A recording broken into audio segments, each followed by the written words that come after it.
Olá! E aí, quanto tempo? Boa tarde para todos vocês, não é mesmo? Dei uma sumida, né?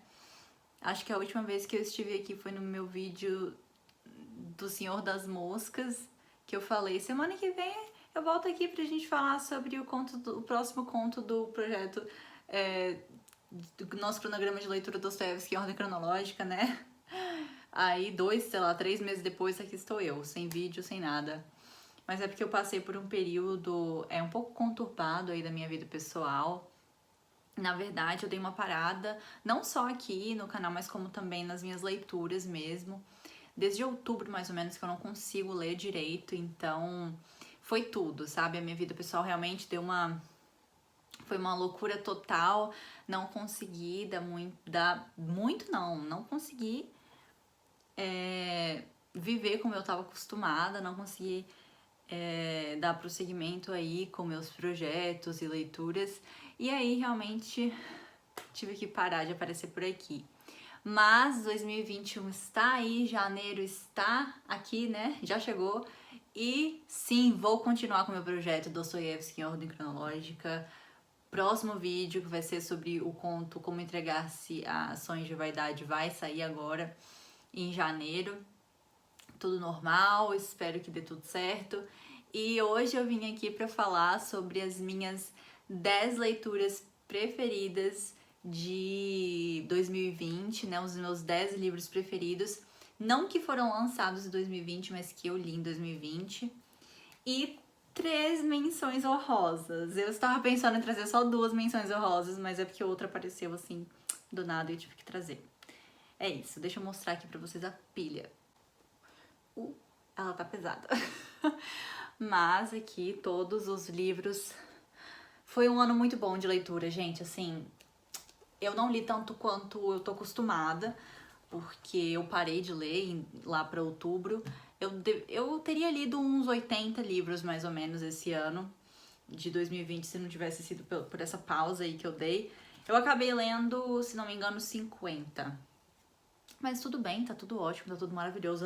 Não foram muitas, né? Não foram muitos livros, mas a qualidade realmente foi sensacional. Os livros foram incríveis e maravilhosos. E aí, vamos lá. Não vai ter ordem, tá? Eu não tive condição mental de organizar essa pilha por ordem de preferência. Ordem que eu gostei mais, realmente não teve como. Foi quase impossível pegar 50 livros e colocar em 10, mais 3, né? Foi quase impossível, foi muito difícil mesmo, então não vai ter ordem de preferência, não vai ter ordem, não vai ter top de 10, 9, não. Vai ser só dos 10 mesmo e esses 3, tá? Então vamos lá pro primeiro. Então, um dos primeiros livros que eu li esse ano foi o Admirável Mundo Novo, do Aldous Huxley. Esse livro aqui, ele foi publicado em 1932 e ele foi um dos livros mais incríveis que eu li esse ano, sem dúvida nenhuma. Eu sempre soube que ele era um livro maravilhoso, porque a minha mãe sempre me falou, né, que era um dos livros preferidos dela, era um livro que tinha marcado muito a vida literária mesmo dela, né. Minha mãe é uma leitora voraz, ela gosta muito de ler. Ela disse que foi um dos livros que mais marcou a vida dela e eu sempre soube que ia ser muito bom, mas esse ano que eu li 2 vezes, na verdade, de tão bom que ele é, fiz várias marcações. Essa edição aqui é uma edição da Abril Cultural, ela é muito velhinha, mas olha só o tanto de marcações que tem, post-it que eu vou lendo e eu vou escrevendo o que eu tô pensando, às vezes eu fico dando uma filosofada, risco o livro inteiro também, não tem problema nenhum em riscar o livro, né? Não é nem meu essa edição. Mãe, desculpa, tá, mãe? Não é minha não, mas assim, você pode ler as minhas anotações.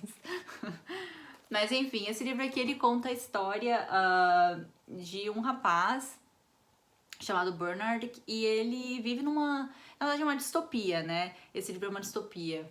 E ele vive numa sociedade onde os bebês são feitos em laboratório, não existe mais a instituição familiar, né? A família não existe mais, é uma coisa muito, inclusive uma coisa muito grotesca para eles. É uma situação, né, onde o Estado ele é totalitário e é onde não existe a selvageria, né? De alguma forma, assim. A cidade, ela é toda tecnológica, as pessoas não têm mais os instintos selvagens, como o sexo, por exemplo, onde os filhos, né? Onde existe a procriação e tudo mais. Nada disso existe. É uma realidade completamente laboratórica. Então, é bem bizarro mesmo, foi um dos livros mais assustadores que eu já li. Não em questão de medo, né? Assim, quer dizer, em questão de medo também. Mas é incrível. O Huxley realmente se... Eu ia falar se superou, mas essa aqui é a maior obra dele. E é isso. Incrível. Recomendo muito a leitura desse livro. Vamos pro próximo, né? Eu acho que eu li Fahrenheit 451 logo depois que eu li O Admirável Mundo Novo. Na verdade, eu tava querendo ler a minha tríade, a tríade distópica, que é 1964, O Admirável Mundo Novo e o Fahrenheit 451. Aí eu li 1964 e Revolução dos Bichos, obviamente fiquei apaixonada, né? Não existe, assim, eu acho que poucas coisas são melhores do que George Orwell, se existir alguma coisa melhor do que George Orwell, mas é realmente incrível. E aí eu fiquei tão empolgada que eu resolvi dar continuidade a esse projeto da Tríade. E a Tríade é, né, 1904, Admirável Mundo Novo e Fahrenheit 451. E logo depois eu resolvi ler o Fahrenheit e... Assim, eu até tava pensando, vai ser o meu menos preferido, eu acho, mas eu não sei, eu acho que não.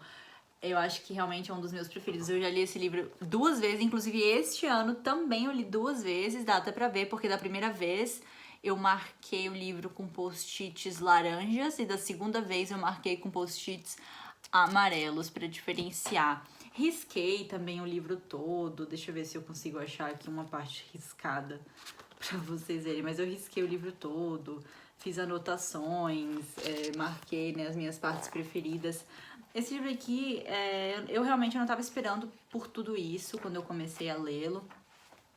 E me surpreendeu muito. Primeiro que a escrita do Ray Bradbury é uma coisa... Eu quero ler tudo que ele já escreveu na vida depois de ler esse livro. Tudo mesmo. E eu sei que ele já escreveu muita coisa boa por aí, mas por enquanto foi o único livro que eu li dele. A única obra que eu li dele. E esse aqui também é uma distopia, né? Claro, faz parte da tríade. Só que nesse livro aqui, na verdade, a realidade é diferente de Admirável Mundo Novo e de 1964. Os bombeiros aqui, a gente acompanha, o personagem principal, ele é um bombeiro, e os bombeiros aqui, na verdade, eles não apagam incêndio, fogo, eles ateiam fogo aos livros. Então, os livros são completamente proibidos aqui nessa realidade. Então, é esse conflito interno dele de queimar os livros, né, e descobrir certas coisas aí durante esse livro. Ele vai se rebelando um pouco contra toda essa realidade que ele vive. E o conflito interno dele é maravilhoso de se acompanhar. E não só o interno, porque a gente tem cenas aqui de perseguição que são incríveis e maravilhosas. Ray Bradbury é realmente fantástico. Vira um dos meus livros preferidos da vida, com certeza, junto com Admirável Mundo Novo. Então, eu recomendo muito a leitura de Fahrenheit 451. Então, o próximo livro que eu vou falar, o terceiro livro, de novo, não tá em ordem, tá? Mas o terceiro livro que eu vou falar hoje, e um livro que eu terei que ler muito em breve, por causa do meu projeto de leitura, né? Dostoiévski em ordem cronológica, é o A Aldeia de Stepanchikovo e Seus Habitantes, do Dostoiévski. Esse livro aqui me pegou, assim, de surpresa também total. Quer dizer, eu nem sei se eu posso falar isso sobre algum livro do Dostoiévski, né? Mas o tanto que eu amei, assim, não tá no gibi, o quanto que eu amei esse livro. É maravilhoso. Dostoiévski é Dostoiévski, não tem muito o que falar, não tem muito o que fazer, né? A gente não pode lutar contra uma realidade, não é mesmo? Mas esse daqui realmente foi uma coisa espetacular. A gente acompanha aqui a história de um rapaz chamado Sergei Alexandrovich, e ele vai pra casa do tio dele, né? E lá na casa do tio dele existe um bando de gente morando lá. E o livro foca na relação entre o tio dele, ele na verdade também, né, porque ele chega lá, mas a relação entre o tio dele e um rapaz, um cara que mora lá com o tio dele, chamado Fomar Fomitch.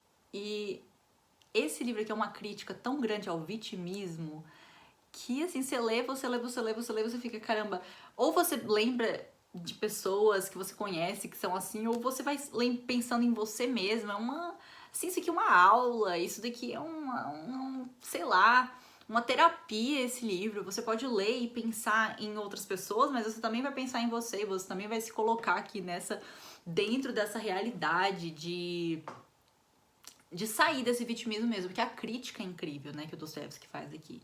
É realmente uma coisa... Dostoiévski é muito além do tempo dele, né? Na verdade, ele é mais atual do que qualquer outra coisa hoje em dia. Mas se eu posso recomendar um livro do Dostoiévski para vocês lerem, é sem dúvidas A Aldeia de Chermatyakov. Vocês não vão se arrepender. O próximo livro que eu vou mostrar aqui pra vocês, o quarto, né, dessa lista, foi um livro que me surpreendeu muito, e esse me surpreendeu de verdade. Eu sabia que ele seria muito bom, mas eu não sabia que eu seria arrebatada por ele, e é O Mestre e Margarida, do Mikhail Bulgakov. Esse livro aqui, na verdade, ele é, sem dúvida nenhuma, clássico da literatura russa. Ele não é um livro muito antigo, acho que ele foi escrito em 1928, 40, por aí, mas ele só foi lançado lá na Rússia depois que ele já deixou de ser União Soviética, né? Que ele toca em assuntos muito delicados aqui. Esse livro se passa em plena era stalinista, e é um livro com muitos elementos de pacto fáustico, né? E é realmente sensacional. A gente acompanha aqui a história do diabo em Moscou, né, dando uma passeada por aí, fazendo umas peripécias, e acompanhamos também a Margarida e o amor da vida dela. E enfim, não vou falar muito sobre isso não, mas existe um pacto fáustico aqui nesse livro. É sensacional, é maravilhoso, não tava esperando por isso. Só leiam, só leiam, só leiam. De verdade, maravilhoso, sensacional. Bom, o quinto livro que eu vou trazer aqui pra vocês é um livro pesado. É um livro que eu não sei se eu vou ter coragem de ler muito em breve. Eu tenho muita vontade de reler, mas eu não sei se eu vou ter essa coragem, pelo menos só muito em breve. Mas é o Meridiano de Sangue, do Cormac McCarthy. E esse daqui, gente, sensacional. Eu não tenho nem muitas palavras pra explicar esse livro aqui pra vocês. Na verdade, nesse livro aqui, a gente acompanha nada mais nada menos do que uma gangue de pistoleiros que o único trabalho é escalpelar índios. Apenas isso. Na verdade, invadir, né, aldeias e matar todo mundo e escalpelar índios e levar os scalps aí pra, enfim, vender, não sei, vender basicamente. Mas a gente vê aqui também que os próprios índios faziam muito isso, né? Eles mesmos faziam entre si, era meio que uma guerra entre esses pistoleiros aí e esses índios, e ela se passa, na verdade, se passa na fronteira Texas e México, aquela fronteira inteira. No final do livro eles chegam na Califórnia, se não me engano. Eu acho que eles chegam lá na Califórnia, mas assim, eu não consigo nem expressar o que foi esse livro. A escrita é sensacional, é diferente, tem muita coisa diferente aqui. Ele me lembrou um pouquinho as epopeias, porque a Ilíada, por exemplo, a Odisseia, porque antes, né, de cada capítulo tem um resumo das coisas que vão acontecer. A gente tem isso também nas nossas, pelo menos nas edições que eu tenho da Ilíada e da Odisseia, a gente tem isso aqui também. E a escrita, assim, não tem travessão, por exemplo. Os diálogos, eles são... Você tem, às vezes o diálogo tá aqui dentro, aí às vezes ele realmente tá separado, mas não tem a travessão. Então é um livro, assim, que vai te dar um pouquinho de trabalho, mas depois que você pega o jeito também, ele não é um livro difícil, mas é pesado. É difícil no sentido de pesado, é muito pesado mesmo, mas é sensacional, uma das melhores coisas que eu li esse ano, sem dúvida nenhuma. Toda hora que eu penso nele eu fico, ainda bem que eu li esse livro, ainda bem que isso aconteceu na minha vida. Mas é isso. Próximo livro, né, que faz parte aí também dos 10, é o sexto livro. Foi um incrível, sensacional. Obrigada, meu pai, obrigada, minha mãe, meus pais, por terem me apresentado Jack London. Realmente foi maravilhoso. Na verdade, eu li primeiro o livro O Chamado Selvagem, amei. E aí meu pai falou, leia Caninos Brancos que é melhor. E eu fui lá e li Caninos Brancos e é melhor mesmo. Gente, Jack London virou um dos meus autores preferidos da vida. Inclusive, eu tenho aqui muita coisa dele pra ler. Separada, eu li, como eu falei, Chamado Selvagem. E depois eu li Caninos Brancos. Nessa edição aqui maravilhosa da editora Melhoramentos. Essas edições aqui são incríveis, gente, porque além delas serem ilustradas, o que é a coisa mais linda desse mundo, elas também têm informações, né, super interessantes da época. Então, por exemplo, aqui os índios, aí tem uma informaçãozinha sobre os índios da época, sobre a própria natureza, né, o próprio habitat lá dos animais e enfim, de tudo. Tem várias informações, assim, nessa edição, o que é maravilhoso, principalmente para quando a gente tá lendo um livro que se passa no Alasca, né, que a gente não conhece muito o que acontece lá. Mas é maravilhoso, gente. Essa edição foi uma das coisas mais lindas que eu tive esse ano. E o livro Caninos Brancos é uma coisa que realmente não tenho muito o que falar, não. A gente acompanha aqui um lobo e desde a perspectiva dele de muito pequeno, né, nascendo, na verdade, a gente acompanha aqui ele descobrindo a vida pela primeira vez, ele nascendo, ele descobrindo tudo, o sol, porque ele nasceu primeiro numa caverna, depois ele sai da caverna e descobre o sol pela primeira vez, quase fica cego o bichinho. Então, assim, a gente acompanha o Caninos Brancos, a vida dele, né, tudo que acontece com ele aqui, e é a coisa mais, assim, eu não consigo ter nem palavras para descrever esse livro para vocês. É realmente sensacional. Recomendo fortemente que vocês leiam. Fica a dica aí. Caninos Brancos, Jack London. Bom, próximo livro, vamos lá. Não poderia ficar de fora essa coisa maravilhosa que eu li chamada A República de Platão. Esse daqui foi, sem dúvida, o livro que eu mais risquei. O livro que eu mais coloquei post-its escritos, post-its não escritos. Quando não tinha post-it para eu escrever, porque eu não queria escrever no livro, porque tava tendo muita informação, aí eu pegava o post-it. Mas aí quando eu não tinha post-it, eu riscava no livro mesmo. Então, assim, eu me acho nessa bagunça, mas é uma bagunça. Nesse livro aqui, né, na verdade é a obra mais estudada de Platão.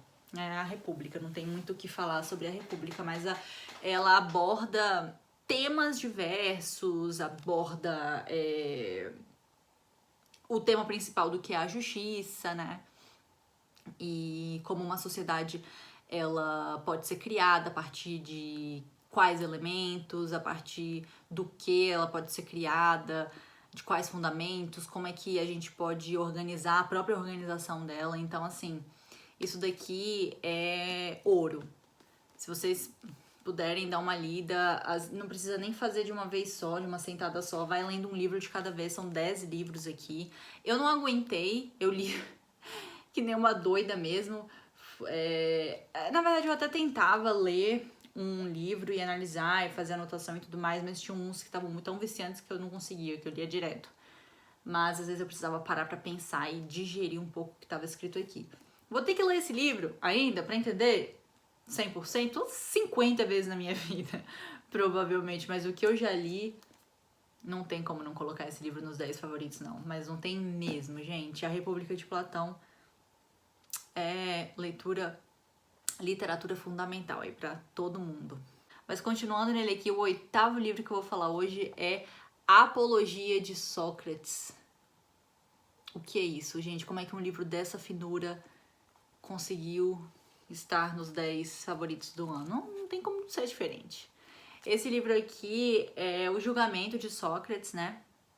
Antes dele a gente tem o Eutífron, que é sobre a piedade, depois a gente tem o Críton, que é sobre o dever, mas aí no meio dele a gente tem a própria Apologia de Sócrates, que foi o Sócrates se defendendo no tribunal, né? Ele, no seu julgamento, sendo seu próprio advogado, porque ele foi acusado de corromper os jovens e também de cultuar deuses que não eram da cidade. E ele se defende na apologia aqui, mas é uma coisa, uma lição isso daqui, gente. Todo mundo tem que ler esse livro, viu? A República é maravilhoso, realmente, mas se você tiver a oportunidade de pegar a Apologia de Sócrates antes para ler, acho que vale muito a pena. Bom, como vocês sabem, assim, não falei isso antes, mas aqui na República de Platão, o foco também é Sócrates. Quem aqui, os diálogos, né, todos desse livro aqui são entre Sócrates e os outros, às vezes estudantes, às vezes amigos dele, né, enfim, geralmente amigos mesmo, e o Apologia é ele falando para todo o tribunal lá, né? É bem tenso, gente, mas é maravilhoso. Uma das coisas mais incríveis que eu gerei na minha vida. Tô até com vontade de ler de novo. Mas é isso. Bom, o 9º livro dessa lista não poderia... Gente, ele não poderia não estar aqui. Eu não tava esperando. Esse daqui sim, eu não estava esperando por ele. Esse aqui sim foi uma super surpresa. Frankenstein, da Mary Shelley. Gente, o que é isso? É uma coisa, assim, de louco esse livro. Porque eu não tava esperando pro nível de filosofia que contido aqui nesse livro. Realmente não tava esperando por isso. Não vou negar, me deu certo medo. Assim, não foi nem medo, mas em certos momentos eu fiquei um pouco assim, olhando pra trás. Tipo, quando eu li aquele livro da Agatha Christie chamado Caso dos 10. Como é que ficou? E não sobrou nenhum. Acho que esse foi o novo nome do livro. Não sobrou nenhum. Gente, eu li aquele livro e fiquei, tipo assim, olhando pra trás o tempo inteiro. Aconteceu um pouquinho isso aqui também, né? Eu tô lendo O Exorcista agora. Eu tô com muito medo, não posso ler à noite. Aconteceu algumas vezes de eu ler à noite e eu ficar desesperada, não conseguir dormir. Sim, muito, muito. Mas esse aqui não foi o caso dele. Esse livro aqui foca mais em filosofia mesmo. E quem não conhece a história, né? A história desse monstro sendo criado pelo médico Frankenstein. E a criatura, não gosto de falar monstro. Quem é um monstro aqui, né? A gente não sabe. Porque leia o livro pra saber. Mas essa criatura sendo criada pelo Frankenstein, e é maravilhoso. E, gente, eu não sou do time que fica caindo em cima do Frankenstein, odiando ele, não, tá? Mas, enfim, assistam um vídeo que tem vídeo no canal aqui sobre esse livro. Inclusive, eu vou deixar linkado todos os livros, que inclusive não tem nenhum aqui, esse aqui é o primeiro. Esse aqui é o primeiro. Eu tenho outros vídeos, um vídeo falando sobre o Fahrenheit 451 e outro vídeo falando sobre o Admirável Mundo Novo, mas os dois estão em outro canal que eu vou deixar linkado aqui embaixo, um canal mais focado em filosofia mesmo, e não só filosofia, mas é um canal que eu fiz junto com o meu ex-noivo, e os vídeos estão lá ainda e estão bem legais. A gente fala sobre as duas distopias. Na verdade, a gente fala sobre todas as distopias: 1984, Fahrenheit, Admirável Mundo Novo, Revolução dos Bichos. Então tá bem legal mesmo. Se vocês tiverem interesse, eu vou deixar linkado aqui embaixo, tá? É muito legal o canal dele. Mas aqui no meu canal eu vou deixar linkado esse vídeo aqui que eu falo sobre Frankenstein, que realmente tá num dos meus livros preferidos da vida. Muito obrigada por essa surpresa, essa bela surpresa, não é mesmo? Obrigada. Bom, último livro da lista que eu li no Kindle, e esse daqui não poderia... Ele não poderia não estar. Ele foi uma coisa, também uma super surpresa, maravilhoso. O Senhor das Moscas, quer dizer, Senhor das Moscas. Na verdade, tem os dois títulos aqui no Brasil, tanto O Senhor das Moscas quanto O Senhor das Moscas. Mas aqui, Lord of the Flies, eu li no Kindle. Eu acompanhei, eu fiz essa leitura junto com o clube de leitura da Tati Feltrin, que eu faço parte, que a gente lê os livros originais, né, em inglês. E o que é isso, gente? Assim, eu não consigo nem expressar pra vocês o que foi esse livro, não. Foi chocante? Foi. Tava esperando sofrer tanto quanto eu sofri? Não. Tô sofrendo até hoje? Estou, sim. Às vezes eu sonho com esse livro, com cenas muito específicas dele. Entendedores entenderão.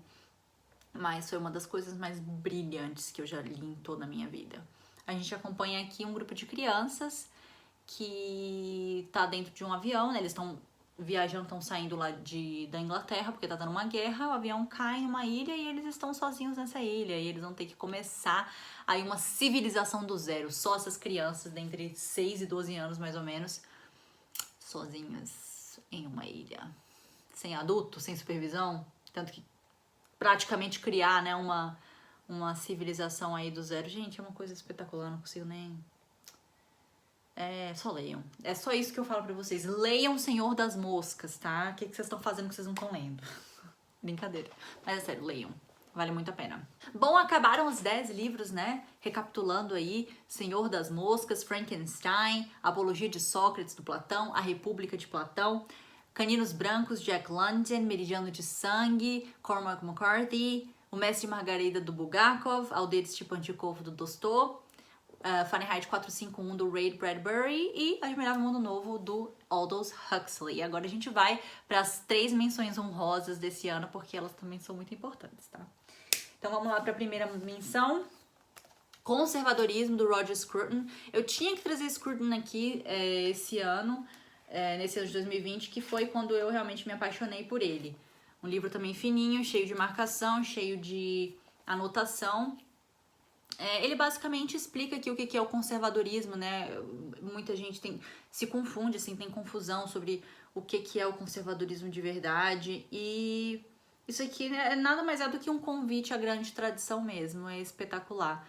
Recomendo muito que leiam não só esse livro do Roger Scruton, como vários outros incríveis que ele tem. É um filósofo britânico que infelizmente nos deixou há pouco tempo, né? Muito triste, mas o legado que ele deixou, assim, se foi um dos bons. Ainda bem que ele deixou muita coisa pra gente. Mas é isso aí, menção honrosa, conservadorismo, do Roger Scruton. Essa menção honrosa aqui é a coisa mais linda desse mundo, que quase foi pra pilha de livros dos Estados Unidos. Quase foi, Heidi. Não foi dessa vez, mas você tá nas menções. Que foi o Heidi. Gente, eu não sei falar o nome dela, é Joanna Spyri, eu acho.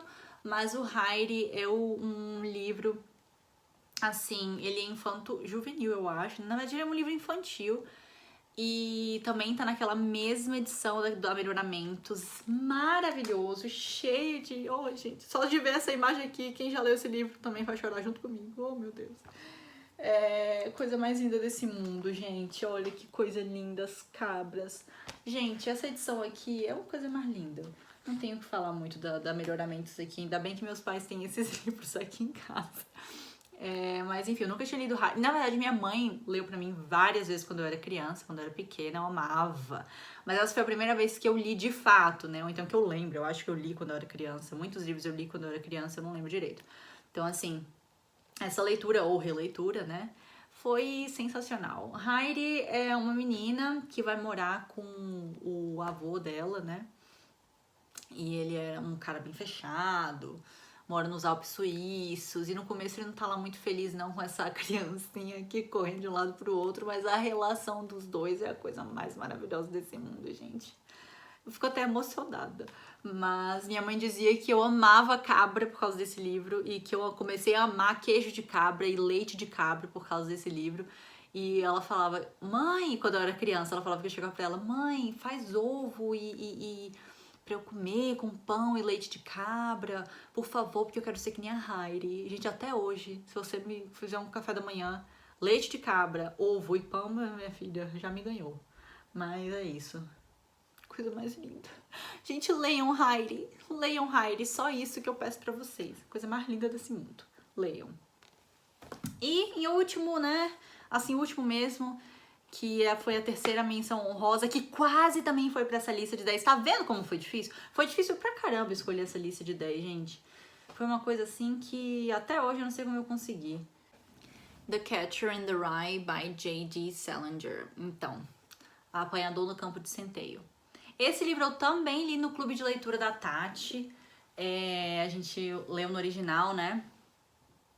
E me tirou assim também, sei lá onde é que eu tava, mas eu tava em algum lugar e fui pra outro depois que eu li esse livro. Mas é maravilhoso. Aqui a gente acompanha o Holden, que é um adolescente. Esse livro aqui se passa todo em praticamente um dia só, metade de um dia e o outro dia, 2 dias eu acho. E a gente acompanha esse adolescente, né, sendo expulso da escola e indo pra Nova York, passando meio que a noite e o dia lá em Nova York, sem querer contar pros pais que ele foi expulso da escola, né. Meio que aí um dia livre do Holden. E é maravilhoso, gente. J.D. Salinger, realmente a escrita dele quase que não tem pra ninguém também não. Ele é maravilhoso e foi uma coisa incrível.